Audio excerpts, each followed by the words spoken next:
Waitress rushes to save a billionaire, who collapsed. Later, he returns with a surprise.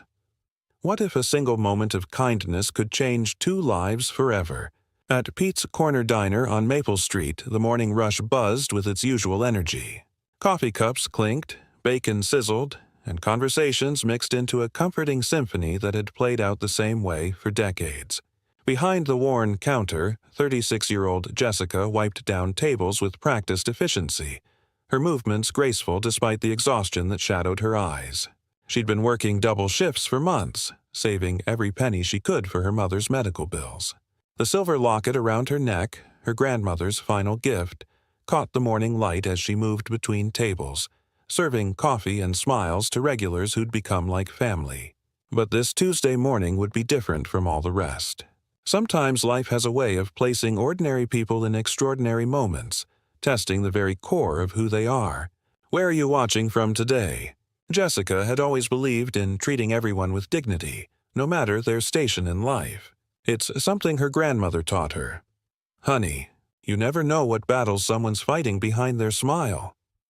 At Pete's Diner, she'd seen truck drivers counting quarters for coffee, businessmen hiding tears behind newspapers, and elderly folks savoring their only meal out all week. Each person mattered, and Jessica made sure they felt it. The diner itself was nothing fancy. Red vinyl booths with small tiers mended with tape, a checkerboard floor that had seen better days, and walls decorated with faded photos of the neighborhood's history. But it was home to Jessica and the heart of the community. Old Pete had given her a chance when others wouldn't, and she'd never forgotten his kindness. That morning started like any other. Mrs. Patterson ordered her usual scrambled eggs. Soft. The construction crew from the highway project grabbed their coffee to go, joking about their foreman's terrible singing voice. Jessica moved through her routine with genuine warmth, remembering how each customer liked their coffee, asking about grandchildren by name. Around 10:30, when the breakfast rush had settled into a gentle hum, a man in an expensive charcoal suit entered. He looked out of place among the work boots and baseball caps, but Jessica greeted him with the same smile she gave everyone else. He was maybe 42, with tired eyes that seemed to carry invisible weight. His hands shook slightly as he ordered black coffee, and Jessica noticed the expensive watch on his wrist, the kind that cost more than she made in a year. "First time here?" she asked gently, pouring his coffee into one of the diner's mismatched mugs. "Yeah," he replied, his voice strained. "Just needed somewhere quiet to think." Something in his tone made Jessica pause. She'd heard that same hollow note in her own voice during her mother's worst days. Without being intrusive, she made sure his coffee stayed warm, checking on him with subtle care. But 20 minutes later, as she balanced a tray of plates, she heard a crash from his booth. The man had collapsed, his body convulsing on the floor while other customers stood frozen in shock. In that split second, Jessica's world shifted into sharp focus. Every instinct told her to act. Jessica dropped her tray and rushed to the man's side, her nursing training from years ago flooding back. She'd started those classes before life forced her to choose between education and survival. Now, those half-finished lessons might save a life. "Someone call 911," she shouted, kneeling beside him as his body shook violently. The other customers backed away, unsure and frightened, but Jessica stayed calm. She turned him gently onto his side, protecting his airway while counting the seconds until the seizure subsided. Her grandmother's locket pressed against her chest as she leaned over him, whispering soothing words. "You're going to be okay," she murmured, checking his pulse with steady fingers. "I'm right here. You're safe." When the convulsions stopped, he remained unconscious, his breathing shallow. Jessica noticed a medical alert bracelet on his wrist. Diabetes. Her heart raced as she recognized the signs of severe hypoglycemia. Without hesitation, she grabbed packets of sugar from behind the counter, carefully placing small amounts under his tongue while monitoring his vital signs. The minutes stretched like hours until his eyes finally fluttered open, confusion clouding his features. "What happened?" he whispered, struggling to sit up. "Easy now," Jessica said softly, helping him lean against the booth. "You had a diabetic episode. The paramedics are on their way." He looked around the diner, taking in the concerned faces of strangers and Jessica's gentle presence. "You stayed with me," he said, wonder in his voice. It seemed like such a simple thing to him, but Jessica saw something deeper in his expression, surprise that someone cared enough to help without expecting anything in return. "Of course I did," she replied simply. "That's what neighbors do." The paramedics arrived and checked him over thoroughly. His blood sugar had stabilized, but they recommended a hospital visit. As they prepared to transport him, he reached for Jessica's hand. "Thank you," he said, his voice thick with emotion. "I'm Alexander Morrison, and I'll never forget what you did today." Jessica squeezed his hand gently. "I'm just glad you're okay, Alexander. Take care of yourself. If this moment of human kindness touched your heart, please give the video a thumbs up." As the ambulance pulled away, Jessica returned to cleaning up the broken plates, unaware that her simple act of compassion had just changed everything. She had no idea who Alexander Morrison really was, or how their paths would cross again in the most unexpected way. 3 weeks passed, and life at Pete's Diner returned to its familiar rhythm. Jessica continued working her double shifts, the weight of her mother's mounting medical bills growing heavier each day. The chemotherapy treatments were helping, but the cost was astronomical. Even with insurance, they were drowning in debt, and Jessica had started looking into second mortgage options just to stay afloat. She tried to stay positive, but late at night, when the diner was closed and she sat in her small apartment going over bills, the fear crept in. Her mother was everything to her, the woman who'd worked 3 jobs to raise Jessica alone, who'd taught her about dignity and kindness, who still apologized for being a burden despite Jessica's protests. One particularly difficult evening, Jessica sat at the kitchen table with a calculator and a pile of medical statements. The numbers didn't add up no matter how she arranged them. She touched her grandmother's locket, remembering the stories of resilience passed down through generations of strong women in her family. "We'll find a way. Mama," she whispered to herself, the words feeling hollow in the empty apartment. The next morning brought unexpected drama to the diner. A well-dressed woman in her 50s entered, looking around with obvious distaste at the modest surroundings. She approached Jessica with a cold expression that immediately put everyone on edge. "Are you the waitress who helped that man a few weeks ago?" she demanded, her voice sharp and accusatory. Jessica nodded cautiously. "Yes, ma'am." "Is everything all right?" "Hardly," the woman snapped. "That was my son, and your little publicity stunt has caused nothing but problems. People keep calling our office, reporters want interviews, and it's become a complete circus. We don't need some diner waitress making our private medical issues into a public spectacle." The words hit Jessica like a physical blow. Several regular customers overheard and stepped closer, their faces showing protective anger on Jessica's behalf. "Ma'am, I never spoke to any reporters," Jessica said quietly, her voice steady despite the hurt. "I just helped someone who needed it." "Well, stay away from my family," the woman warned before storming out, leaving the diner in shocked silence. Have you ever faced something like this? Being criticized for doing the right thing? Let us know in the comments. Old Pete patted Jessica's shoulder. "Don't let bitter people steal your good heart, honey," he said softly. But Jessica wondered if perhaps kindness really did come at too high a price. She had no idea that Alexander had been searching for her for weeks, fighting his own family to do something unprecedented. 2 days after the confrontation, Jessica was refilling the coffee station when a familiar figure walked through the diner's doors. Alexander Morrison looked healthier than before, his color good and his eyes bright. But what struck Jessica most was his determination. He walked straight to her with purpose. "Jessica," he said, and she was surprised he remembered her name. "We need to talk." She glanced around the busy diner. "I'm working, but please," he interrupted gently. "This is important. More important than you know." Something in his voice made her pause.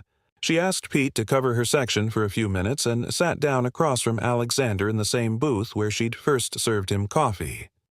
"First, I want to apologize for my mother," he began, his hands clasped tightly on the table. "She had no right to speak to you that way. What you did that day, It meant everything to me, and I've been trying to find you ever since."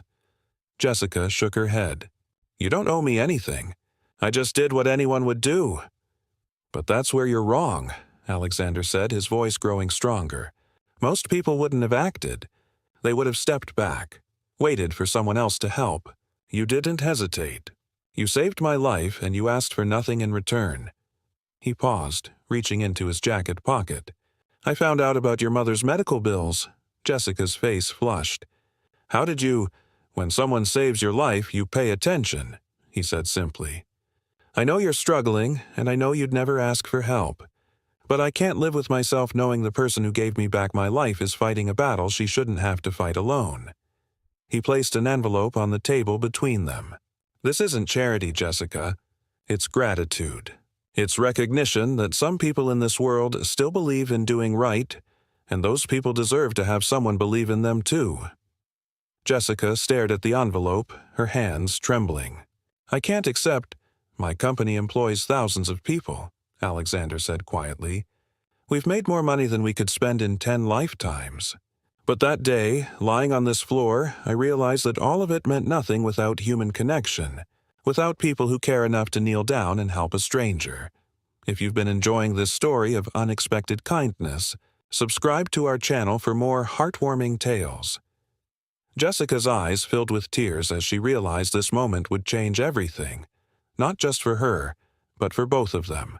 Some gifts aren't just about money. They're about recognizing the value of a good heart.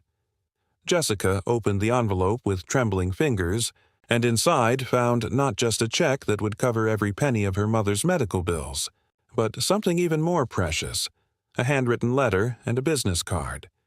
The letter read, "Dear Jessica, enclosed is payment for your mother's complete medical care, including experimental treatments not covered by insurance. But more than that, I'm offering you a position as Director of Community Outreach for Morrison Enterprises. Your salary will be enough to ensure your mother receives the best care available while you pursue the nursing degree you never got to finish. Your job will be to identify people and organizations in our community who embody the same spirit of kindness you showed me, because businesses should invest in people who make the world better, not just people who make them richer. You don't have to decide today, but know that you've already proven you're exactly the kind of person we need leading this initiative."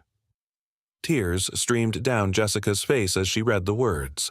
Alexander watched her quietly, understanding the magnitude of what this meant. Not just financial relief, but recognition, opportunity, and hope. "Why?" she whispered, looking up at him through her tears. Alexander smiled, and for the first time since she'd met him, it reached his eyes completely. "Because 3 weeks ago, I was ready to give up on everything.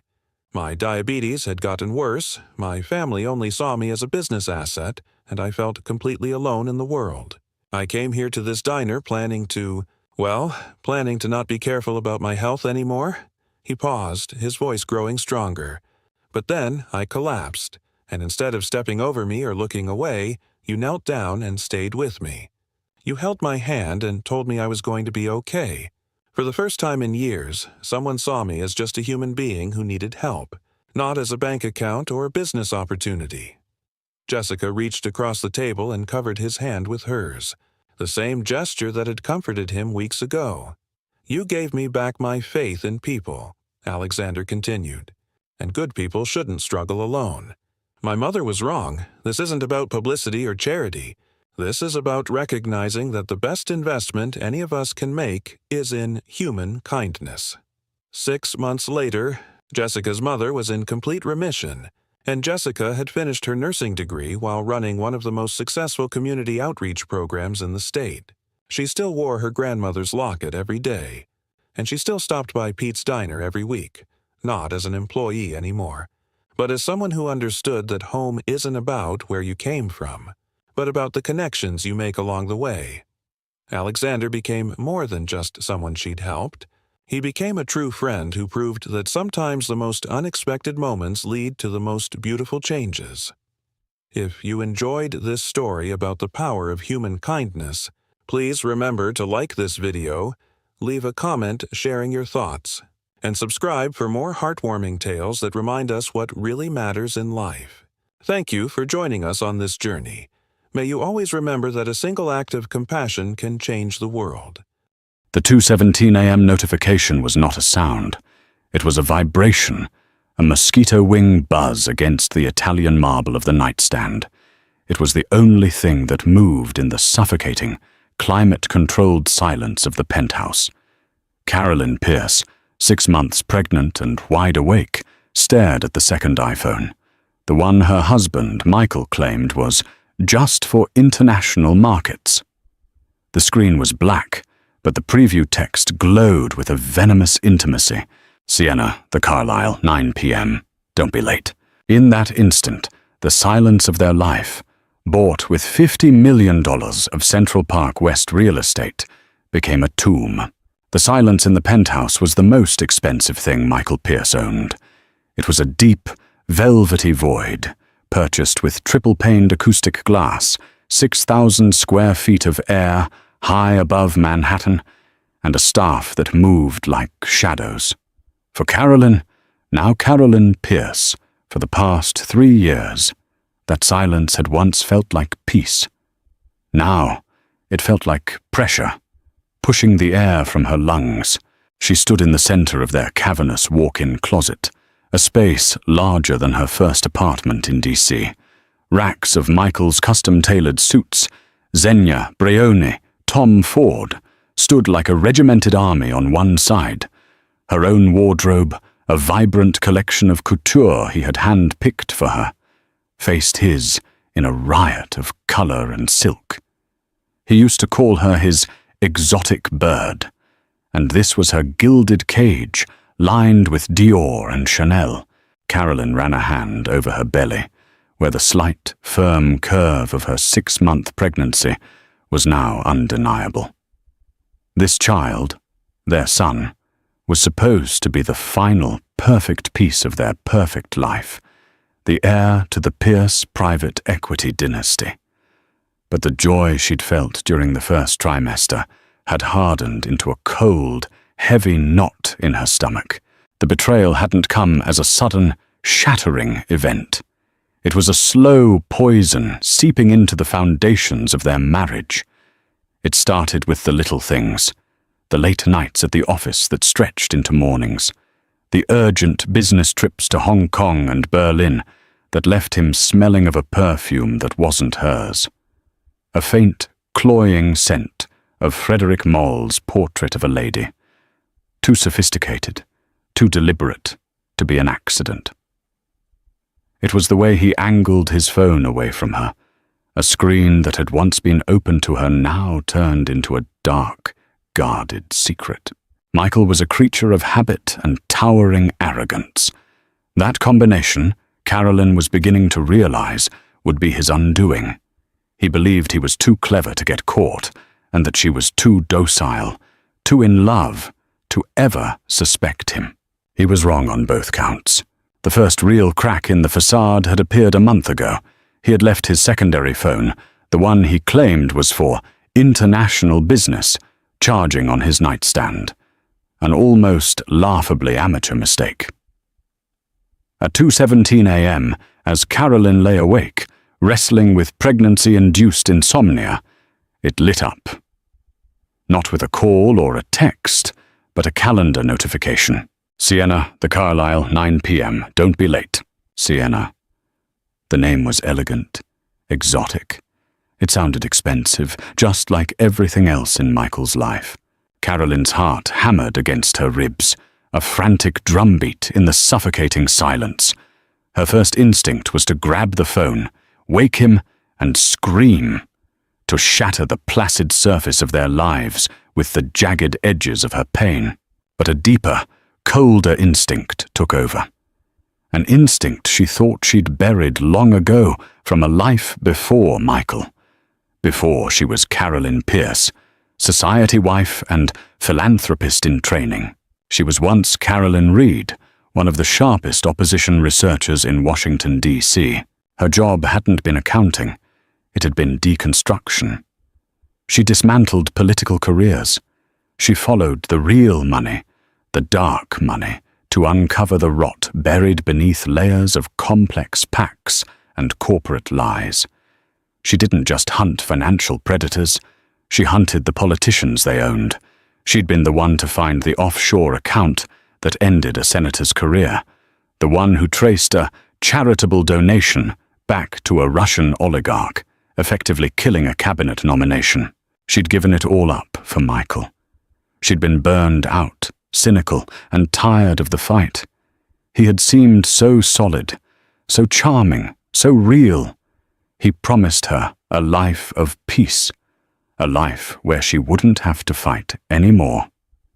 She had believed she'd found a love that made her old life of suspicion and spreadsheets feel grey and irrelevant. Now, staring at that glowing screen, she realized she hadn't given it up. She had only been dormant. That night, she didn't sleep. She slipped out of bed, her movements as silent as the staff she so rarely saw. She went to her home office, a sterile white space she rarely used. She turned on her encrypted laptop, a relic from her old life that Michael found adorably paranoid, and began to dig. She didn't start with his phone. She started with his money. Money never lied. Michael's finances were a labyrinth of shell corporations, offshore holding companies, and blind trusts designed to minimize taxes and maximize secrecy. To anyone else, it would be impenetrable. To Carolyn, it was a language she spoke fluently. Her mistake had been love. She had willingly blinded herself. She'd accepted his explanation that this complexity was just smart business. Her greatest weapon was his ultimate arrogance. When they married, he had given her access to the master accounts of the family office. It was a grand romantic gesture, a symbol of their partnership. He never imagined she possessed the skill to actually comprehend the system, let alone navigate it. He thought her Oppo research job was about gossiping and reading voting records. He had no idea she could read a wire transfer confirmation like a page of poetry. For weeks, she spent her nights mapping his empire while he slept, or while he was out at one of his business dinners. She was a ghost in the machine, tracing wire transfers, analyzing credit card statements, and cross-referencing expense reports. And there she was, Sienna Laru. The name appeared again and again. A penthouse apartment at Hudson Yards, paid for by a Delaware LLC, MJP Holdings III, linked directly to Michael. A black Amex Centurion card, a supplementary on an account Carolyn had never seen, racking up charges at Bergdorf's, Cartier, and five-star hotels around the globe. Flights that mirrored Michael's own travel schedule, but always in first class, one row behind him. He wasn't just having an affair. He was funding a parallel life. The pain was immense, a physical blow that left her breathless. She would sit in her cold office at 4 a.m., one hand on her swelling belly, the other scrolling through hotel folios from the peninsula in Hong Kong. The baby would kick, as if sensing her distress, and the tears would finally come. Silent, hot tears of humiliation. But the strategist in her was detached. Pain was data. It fueled her. The sheer scale of the deception was staggering. It wasn't just about the money. It was the meticulous planning, the years of lies woven into every "I love you," every gentle touch on her stomach, each whispered promise. Each smile he gave her across candle-lit dinners was now revealed as part of a grand illusion, one she had lived in without question. Her stomach turned with the weight of those memories, now curdled and tainted. She dug deeper, past the girlfriend, into the real fortress, his business. She found the leverage points, the hidden debts, the secret partners. She found the contingency folder, buried on a server he thought was air-gapped. It was his blackmail folder. Dirt on his competitors, on corrupt politicians, even on board members of his own firm. This was how he won. Not by being smarter, but by being dirtier. She now understood the man she had married. He wasn't a king. He was a parasite, and she was just his latest host. But the true catalyst, the event that turned her from a woman betrayed into something far more dangerous, came last Tuesday. Michael was on a conference call in his home office. He called it his skiff, a soundproof room he'd had built for sensitive negotiations. The heavy oak doors were shut. He believed they were impenetrable. They weren't. Not if you were standing right outside, and not if the door was, by some miracle of fate, left a fraction of an inch ajar.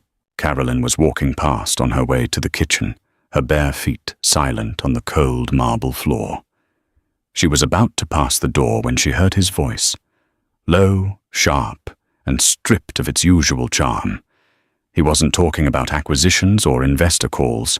He was talking about her. The prenup is ironclad, Kenji. She gets $1 million. That's it. She recognized the name. Kenji Tanaka, Michael's notoriously cutthroat attorney, a man with the soul of a shark. Carolyn froze, her hand flattening against the hallway wall. Her blood turned to ice. But the pregnancy complicates things, Michael continued, his tone like flint. The optics are awful. We can't have a messy public divorce, not with the new fund launching. A pause. Then the words that stopped her heart. So we control the narrative. We build a case, unstable, hormonal, emotionally erratic. We'll get a psych eval ordered. We'll prove she's an unfit mother. Unfit mother. The phrase struck her like a slap across the face. He was going to take her son.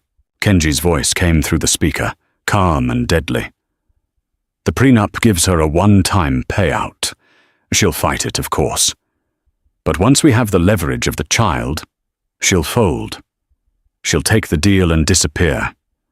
Supervised visits, twice a year. If she behaves. Her knees buckled. She reached for the wall to steady herself, her breath coming in shallow, ragged bursts. The walls that once protected her now felt like they were closing in, silent witnesses to a betrayal so deep it hollowed her out. Every cell in her body screamed to storm in, to confront him, to claw his eyes out. But something stronger held her back. Not fear. Not grief. Clarity. Carolyn had to clamp her hand over her mouth to stop the sob from escaping. But it wasn't a sob of sorrow. It was a sob of pure, incandescent rage. He wasn't just planning to leave her. He was planning to erase her, to paint her as delusional, to take the only thing that still mattered in the world. He was going to use their child as a weapon to destroy her. In that moment, standing in the cold, silent hallway of her gilded cage, the heartbroken wife died. The strategist was reborn, armed with a mother's fury. He wanted to leave her with nothing. She would leave him with less. She backed away from the door, as silent as she had approached. Her mind, moments ago, a maelstrom of pain, was now a chessboard. This was no longer about heartbreak. This was war. And she, Carolyn Reed, had never lost a war. She went to her office and locked the door. She opened her financial maps. She had seen the load-bearing walls, the pressure points, the keystones holding up the grand arch of his fortune, and she began to draft a plan. Not for divorce, for demolition. She needed an ally, someone she could trust implicitly, someone whose skills complemented her own, someone who hated Michael Pierce almost as much as she now did. She picked up her burner phone, a plain, untraceable device she had bought with cash weeks earlier, and typed a single message to the only number saved in it. Her brother, David Reed. David was the black sheep of the family, a cybersecurity genius, a true savant, living in a cluttered loft in Austin, working as a white hat hacker for a boutique digital security firm. He saw the world in code, lines of breach and protection. He had always despised Michael, calling him a charismatic sociopath from the first time they met at Thanksgiving. Carolyn had once dismissed it as brotherly jealousy. Now she saw it as the clearest truth she'd ever missed. Their relationship was complicated. She had bailed him out of serious trouble years ago, a youthful indiscretion involving the Department of Defense. He owed her, and they both knew it. Her message was simple: Operation Bonaparte. Are you in? It was a code from their childhood, a nod to Napoleon's escape from Elba, their shorthand for a plan that was bold, risky, and required flawless execution. The reply came in under 30 seconds. For you, Caro, I'd burn down the internet, send the coordinates. The plan had a name. Now it needed a timeline. Carolyn pulled up Michael's calendar. In 2 weeks, he was scheduled to fly to their villa in St. Bart's for a solo wellness retreat, supposedly to decompress before the next fiscal quarter. But the flight records she'd already retrieved showed a second ticket. Siena Laru. They would be together, an ocean away, tangled in sheets Carolyn had paid for. They would be sleeping, and she would be working. For the next 14 days, Carolyn played the part of the devoted, glowing, expectant mother. She feigned cravings for pickles and ice cream, discussed nursery color palettes. She settled on a soothing, pale blue, and smiled warmly whenever Michael touched her stomach. Every smile was a lie. Every touch felt like a spider crawling across her skin. She was a ghost in her own life, observing, collecting, preparing. With methodical precision, she gathered the last vital pieces of the puzzle: the security protocols for the private banking portals in Switzerland and the Cayman Islands, the specific vocal authentication phrases used with his broker at Pictet Group, the seed phrases for multiple cryptocurrency cold storage wallets, which she discovered on a thumb drive hidden inside a hollowed-out copy of The Prince by Machiavelli on his bookshelf. The irony was so sharp it nearly tasted sweet. David worked his end. He set up a chain of virtual private networks, VPNs, that would mask her digital activity through a dozen countries in seconds, making her electronic presence untraceable. He also prepared her clean slate package, a new identity. Anna Miller, a Portuguese passport, a driver's license, and a network of new bank accounts in a country with no extradition treaty with the United States. He was her digital ghost maker. The night before Michael's departure, he was in a particularly generous mood. He presented her with a gift, a velvet box. Inside, a ludicrously large diamond necklace. "For the most beautiful mother-to-be in the world," he said, his voice smooth as silk. Carolyn felt a wave of nausea, and it had nothing to do with pregnancy. She let him clasp it around her neck, the gems cool and heavy against her skin. "It's beautiful, Michael. Thank you. I'll miss you," he whispered, kissing her forehead. "I'll be waiting," she replied, holding his gaze in the mirror. The woman in the reflection was a stranger, a serene smile and eyes as cold as the diamonds on her throat. He would soon be lying next to his mistress. She would be waiting, not for his call, but for the moment she would burn everything he'd built to the ground. The flight to St. Bart's departed from Teterboro at 10:05 p.m. Carolyn watched the private jet's icon move slowly across the flight tracker app on her burner phone until it became a speck over the Atlantic. Michael would be settling in, sipping a vintage champagne. Sienna would be with him. The performance had begun. Carolyn's own performance ended the moment the heavy penthouse door clicked shut behind him. The sweet, docile mask slipped off. She moved through the silent, opulent house, her footsteps echoing in the vastness. She walked to the closet and removed the diamond necklace. She didn't return it to its velvet box. She let it fall onto the thick carpet, where it lay like a glittering serpent. It was never a gift. It was a shackle. She would wear it no longer. Her command center was now her stark white home office, transformed. A second monitor, brought in by David's courier 2 days earlier, sat beside her encrypted laptop. A quiet, cooling fan buzzed softly on the desk. Nearby sat a flask of lukewarm chamomile tea, 3 protein bars, and a high-capacity power bank. This was her war room. The space was cold, sterile, but it buzzed with an electricity she hadn't felt in years. This was the hunt. Her fingers hovered over the keyboard, her mind cycling through each step with surgical clarity. Beneath that, however, her pulse beat erratically, a quiet thrum of adrenaline and maternal terror. There would be no second chances.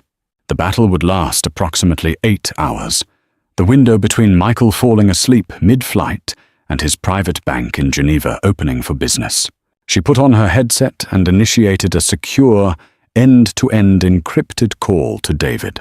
"Stage 1. Are you green?" Carolyn's voice was flat, composed.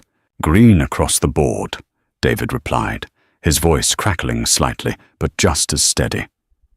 "I'm inside the Pierce Capital network infrastructure right now. It's a fortress, Caro." But he left the key under the mat. "The smart home integration," she said, not asked. "Exactly," David confirmed. He linked everything, security cams, climate controls, even the on-site server, to a single IoT hub for convenience. Its security is tight, but the firmware has a tiny crack. I'm in. I've got full access to the internal network. I can monitor every data packet moving in and out. If a silent alarm trips, I'll kill it before it even thinks of dialing out. "You're invisible." Carolyn took a slow, deep breath. "Okay, David, I'm going in." Her strategy was a cascade, precision-engineered for speed and devastation. She wouldn't just empty one account. She would initiate a synchronized, multi-front financial collapse. She leaned forward, fingers tightening on the keyboard. Every keystroke would be a wound. Every confirmation, a small detonation. She was not just dismantling his empire. She was reclaiming her own voice, one transaction at a time. Her list was sorted by liquidity and risk. First targets, brokerage accounts, Morgan Stanley and Goldman Sachs. This was the core of his liquid net worth, hundreds of millions in equities, bonds and mutual funds. Accessing them required more than just a password. It demanded a 2-factor authentication, 2FA code, sent to Michael's primary phone. His phone was currently 35,000 feet in the air, set to airplane mode. Useless to him, but not to her. "David," she said, "I'm initiating the login for the Morgan Stanley portal. I need you to intercept the 2FA. Ready when you are. Go." Carolyn typed in the username and complex password. M. Pierce King 707. She'd figured it out weeks ago. His arrogance was her greatest ally. The portal prompted for a 6-digit code. It sent. Go. "Got it," David said. A tense 4-second pause. The SMS was rerouted to a virtual number, then to me. "I'm seeing the packet. Code is 7711092. Carolyn's fingers flew. 771092. Access granted. She was in. A dizzying array of numbers, stock symbols and transaction logs filled the screen. A portfolio worth over $310 million, her heart pounded. But her hands were steady. She had rehearsed this moment in her mind 100 times. She didn't liquidate everything at once. That would trigger alerts, circuit breakers, system flags. Instead, she initiated a series of strategic block trades. Large positions in highly liquid blue-chip stocks were sold off in carefully spaced transactions and immediately converted to cash. Now came the critical step, moving it. She couldn't wire the funds directly to her new accounts. This was where Michael's own maze of shell corporations came into play. Over the past 3 years, he had occasionally used her maiden name, Carolyn Reed, to set up small LLCs for investment structuring. Empty shells, forgotten entities. Until now.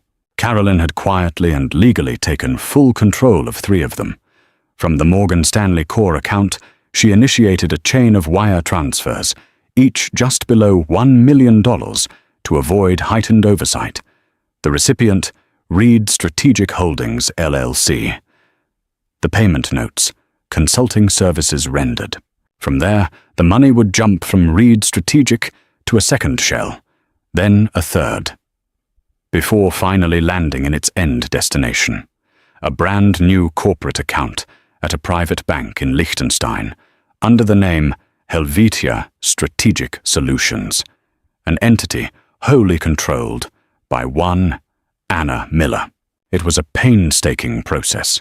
Log in, authenticate, execute, wire, again and again, for 2 straight hours. She repeated the exact process with the Goldman Sachs account.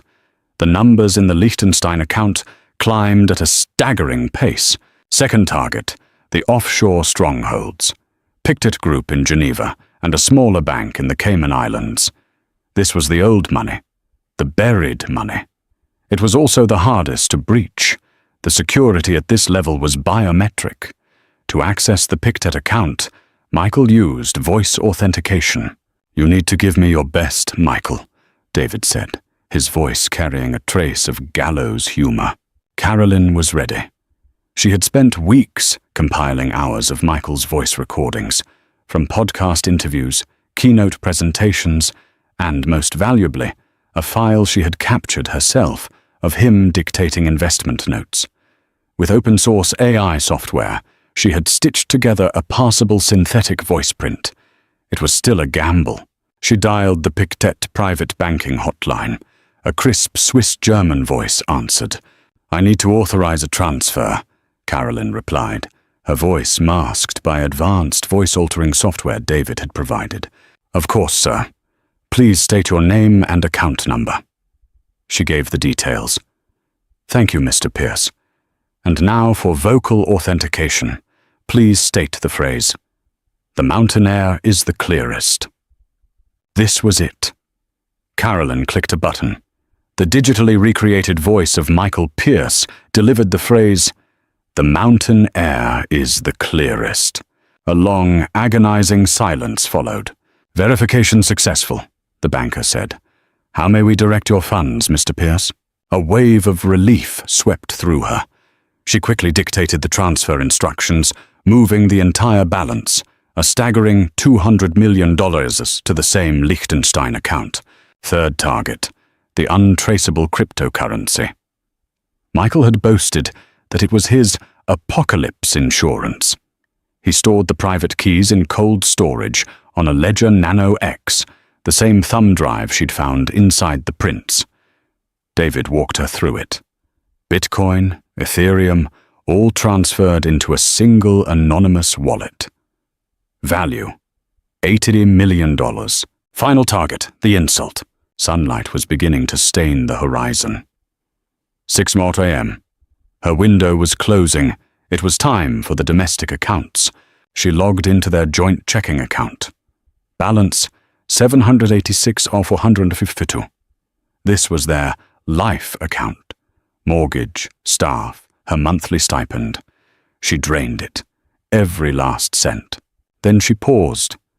She allowed herself a grim smile. She initiated one final transfer, a deposit into the same joint account.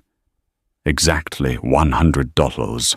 Then she turned to his personal checking account, emptied it, and left him $1, just enough for a cup of coffee or a bus fare.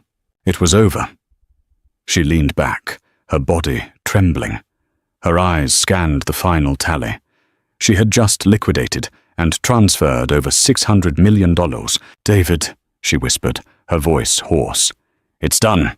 Phase 1 is complete." "Jesus, Caro," David breathed. "I'm looking at the logs. It's a digital guillotine. You didn't just rob him. You erased him." "Phase 2, she said, already in motion. The data. Michael's in-house server, tucked away in the climate-controlled basement, held his entire life. Every email, every contract, and most importantly, the hidden encrypted partition labeled contingency. His blackmail folder. Now it was hers. "I'm initiating the transfer to the secure cloud," David said.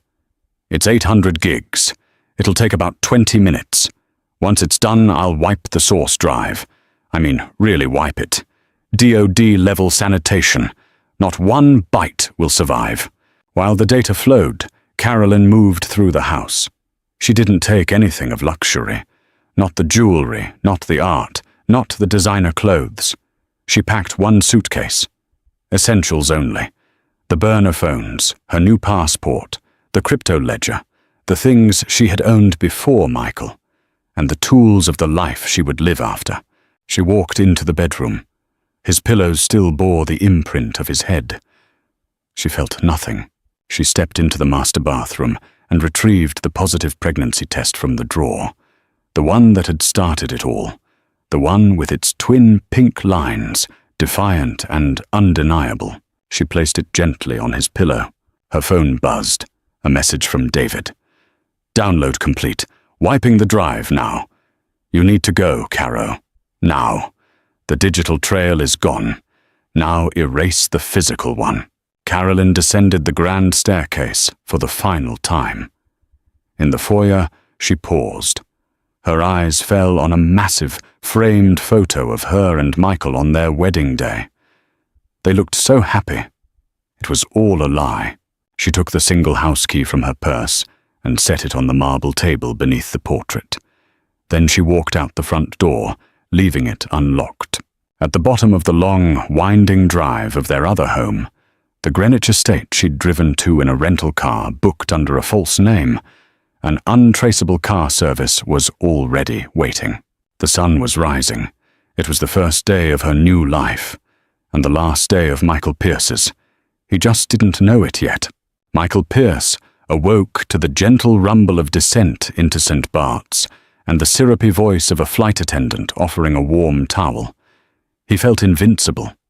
The flight had passed in a blissful, dreamless haze.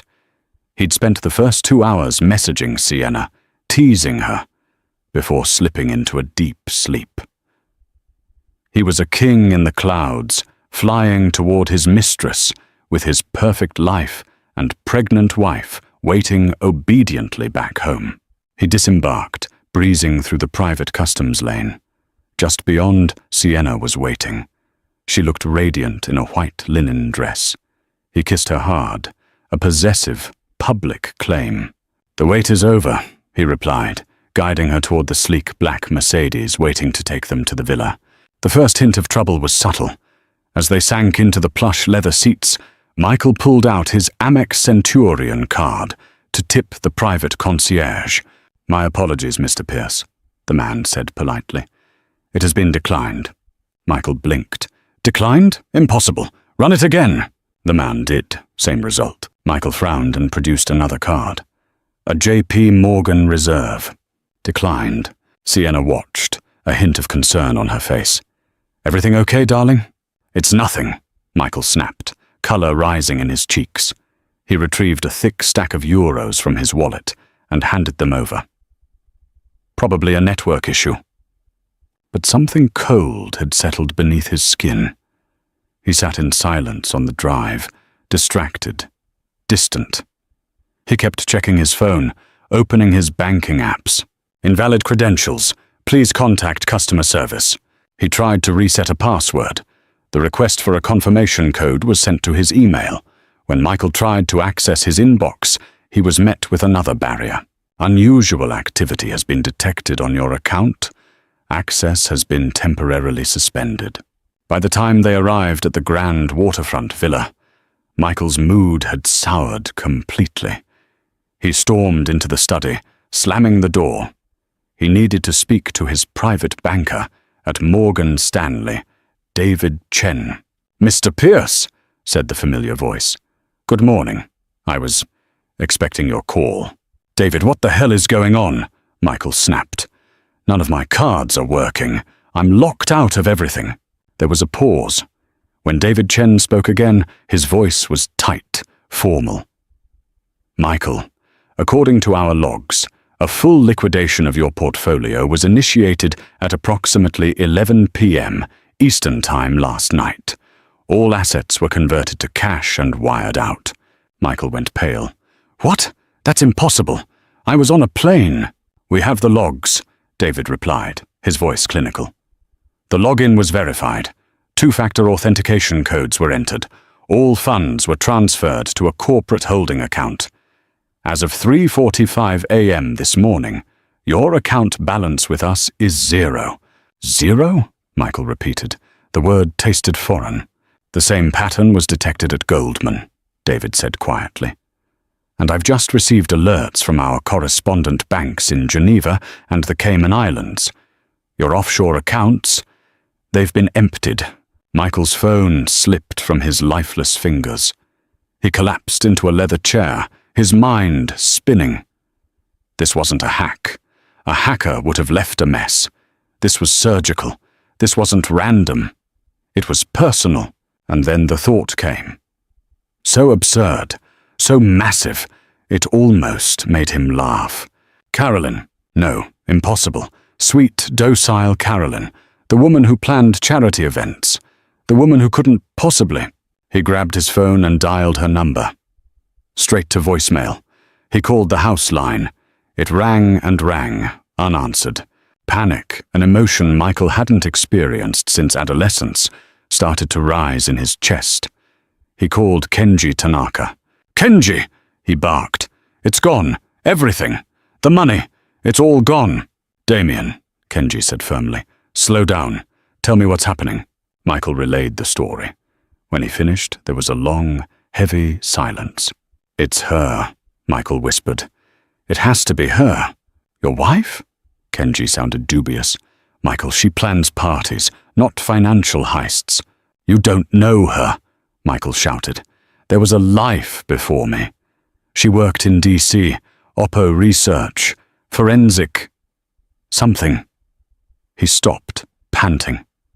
Forensic accounting. No. God. Opposition research. Kenji's breath caught. Jesus Christ, Michael. That's not a side career. That's a weapon. Stay where you are. I'm going to the penthouse. The waiting was agony. Hours later, Kenji called back. His voice was lead. I'm at the penthouse, Michael. The police are here. I told them you suspected a break-in. And? Michael demanded. There's no forced entry, Kenji said quietly. But she's gone. Her clothes are here, her jewelry, everything except one suitcase. The staff hasn't seen her since the night you left. What did you find?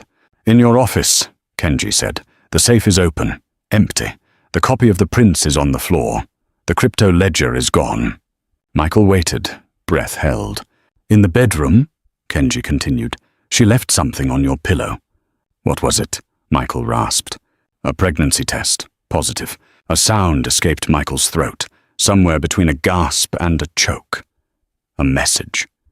She wasn't just taking the money. She was taking his child, his heir, and the server, Kenji added, his voice low. The server in the basement. It's been wiped, professionally. Whatever was on there, Michael, it's gone. Or rather, someone else has it now. The blackmail files, the leverage, the power, all of it. Find her, Michael whispered, his voice sharp and venomous. I don't care what it costs. Use everything. I want her found, Kenji. I want my son, and I want her to pay. Find Carolyn Reed. The hunt had begun. But Carolyn Reed no longer existed. A week later, a woman named Anna Miller, visibly pregnant, stepped off a train in Lisbon, Portugal. She wore simple clothes, her once glossy hair cut short and dyed a mousy brown. She checked into a modest, prepaid apartment overlooking the Tagus River. That night, she received an encrypted message from David. They're good, Caro. Kenji's team is sharp. They're tracking the money flow. They found the Liechtenstein account. They're moving to freeze it. Anna Miller, FK Carolyn Reed, felt a small, cold smile touch her lips. She typed her reply. I know. I expected them to. How much was in it when they froze it? David's reply came back instantly. About $5 million. Anna sipped her herbal tea. Good. That was the bait. The rest is already in cold storage and gold bullion, sitting in a vault in Zurich. Let them have the $5 million. It's their finder's fee. She was not just running. She was redeeming. She opened her new laptop and a secure satellite-linked internet connection.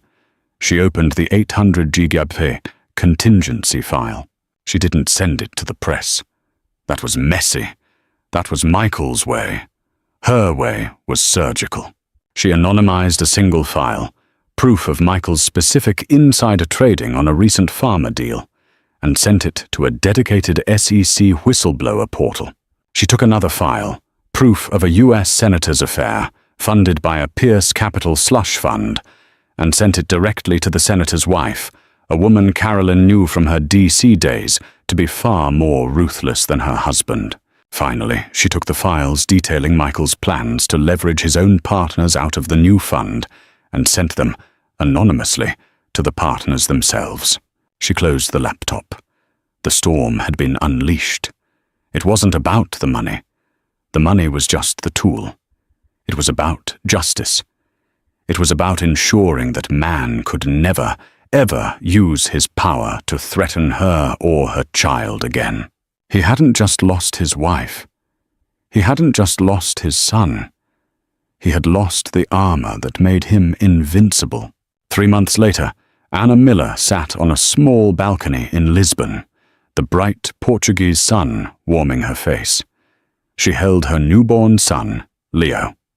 She was reading the international news on her tablet.